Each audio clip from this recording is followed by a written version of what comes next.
এই অসমৰ মানুহৰ আটাইতকৈ ডাঙৰ সমস্যা কি?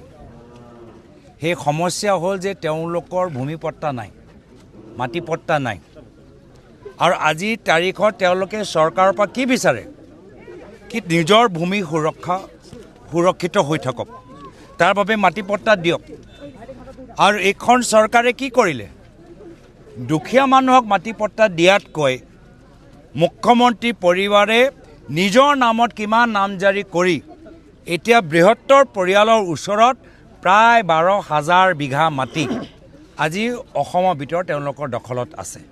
প্ৰায় 12,000 বিঘা মাটি, যি সময়ত আমাৰ বাগানৰ শ্ৰমিকসকলৰ ওচৰত মাটিপট্টা নাই, যি সময়ত আমাৰ অসমৰ বঙালী মানুহৰ ওচৰত মাটিপট্টা নাই, যি সময়ত আমাৰ অসমৰ গোৰ্খাসকলৰ ওচৰত মাটিপট্টা নাই, যিসকল আমাৰ অসমৰ আহোম, চুতীয়া, আমাৰ কোচ ৰাজবংশীৰ ওচৰত মাটিপট্টা নাই, সেই সময়ত দুখীয়া মাটিপট্টা প্ৰদান কৰাতকৈ মুখ্যমন্ত্ৰী হিমন্ত বিশ্ব শৰ্মা ডাঙৰীয়া নিজৰ পৰিবাৰ, নিজৰ পুত্ৰ, নিজৰ বৃহত্তৰ পৰিয়ালৰ সদস্যৰ নামত প্ৰায় 12,000 বিঘা মাটি নিজৰ পৰিয়ালৰ বিভিন্ন সদস্যৰ নামত আনিবলৈ সক্ষম হৈছে। আৰু ক'ত এই মাটি?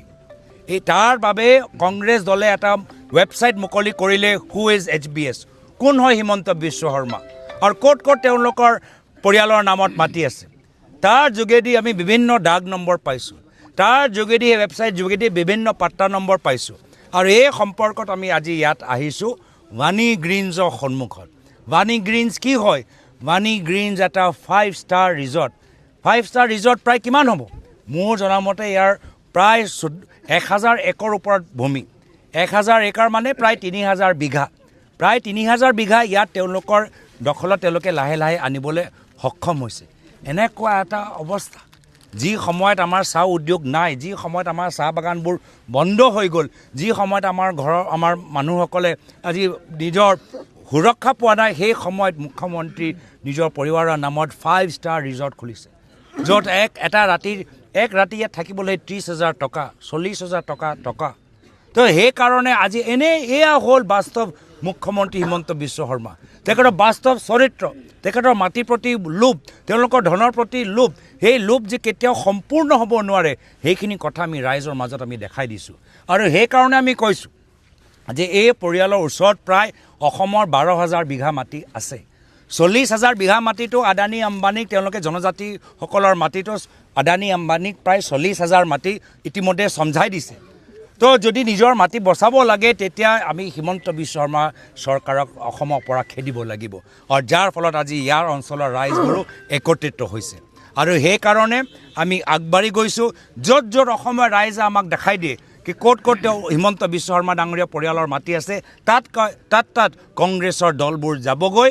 গোটেই আমি মানুহৰ লগত, তেওঁ স্থানীয় মানুহৰ লগত যি অন্যায় অত্যাচাৰ হৈছে, আমি থাকিম। আজি এই চাওক, আজি ইহঁতৰ ডাঙৰ 5 ষ্টাৰ হোটেল, কিমান যে ৰিজৰ্ট, কিমান ভিতৰত কি কৰিছে আমি গম পোৱা নাই, কাৰ্বি পাহাৰত কি কৰিছে আমি গম পোৱা নাই। এনেকুৱা মুখ্যমন্ত্ৰীয়ে এনেকুৱা অসমৰ ইতিহাসত দেখা পাইছেনে? এনেকুৱা এজন মুখ্যমন্ত্ৰী পৰিবাৰৰ ইতিহাস বা উদাহৰণ আগতে দেখা পাইছেনে? মোৰ মাৰ এগৰাকী মুখ্যমন্ত্ৰী পৰিবাৰ আছিলে, 15 বছৰ দুবাৰকৈ কেন্দ্ৰীয় চৰকাৰৰ মন্ত্ৰীৰ তেখেতৰ পৰিবাৰ আছিল। কিন্তু কেতিয়াও আমাৰ ঘৰত এনেধৰণৰ চৰ্চা হোৱা নাছিল যে ক'ত আমি 100 বিঘা ল'ব পাৰোঁ, ক'ত আমি 600 বিঘা ল'ব পাৰোঁ, ক'ত আমি 1,000 বিঘা ল'ব পাৰোঁ, ক'ত আমি 5 ষ্টাৰ স্কুল খুলিব পাৰোঁ, ক'ত আমি সত্ৰ ভূমি আমি দখল কৰিব পাৰোঁ, ক'ত আমি 5 ষ্টাৰ ৰিজৰ্ট খুলিব পাৰোঁ, ক'ত চেনেল খুলিব পাৰোঁ। এনেকুৱা এটা পৰিস্থিতি আমাৰ পৰিয়ালৰ মাজত নাছিল, বা এইটো কংগ্ৰেছৰ আদৰ্শ নহয়। সেইকাৰণে ৰাইজে গম পাই গৈছে যে মুখ্যমন্ত্ৰী মাত্ৰ নিজৰ স্বাৰ্থৰ বাবে আজি ক্ষমতা বিচাৰি আছে, নিজকে আৰু ধনী কৰিবলৈ, আৰু সেইকাৰণে ৰাইজে তেওঁ মুখ্যমন্ত্ৰী গাদীৰ পৰা আঁতৰাবলৈ বিচাৰে। এতিয়া আমাৰ বিধায়ী দলৰ দলপতি দেৱব্ৰত শইকীয়া ডাঙৰীয়া আছে, চমুকে দুআষাৰ কৈ দিওঁ, তাৰপিছত আপোনাৰ প্ৰশ্নৰ উত্তৰটো দেৱব্ৰত।